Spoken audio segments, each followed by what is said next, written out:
Добрый день, ребята. Вот кракомазик ремонтируем. Головки снимали, отдавали шлифовать на плоскость, прокладку пробило под головкой. И, короче говоря, у них постоянно стучал мотор. Год назад они его сделали. И он ездил, был такой стучок.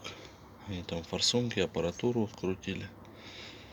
Все, короче, бесполезно. И сегодня мы сняли головку. Хозяин не хотел снимать. Вот, но все-таки уговорили сразу снять вторую головку, посмотреть. Потому что двигатель есть подозрение, что перегретый, поджаренный немного. На той стороне был поршень потянут.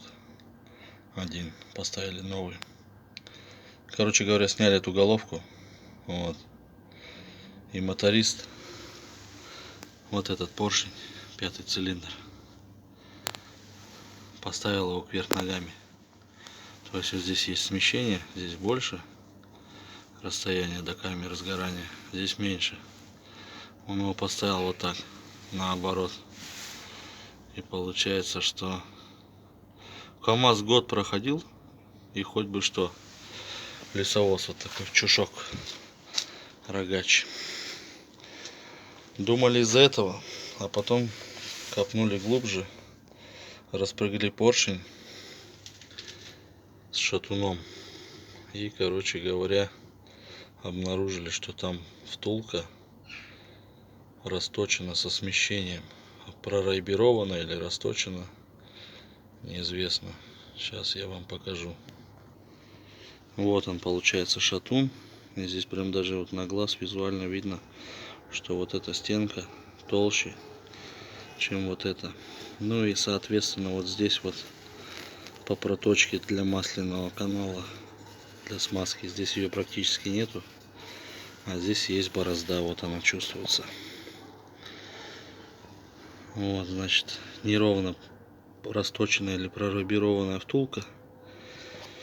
Поршень, соответственно, немного приподнятый вверх. И он задевал об головку блока немного. Такой был легкий стучок. Вот, а хозяин не хотел снимать головку. Короче говоря, вот таким вот макаром выявили такую неисправность. Год он проездил со стучком и плюс еще и с перевернутым поршнем. Вот такие дела, ребята.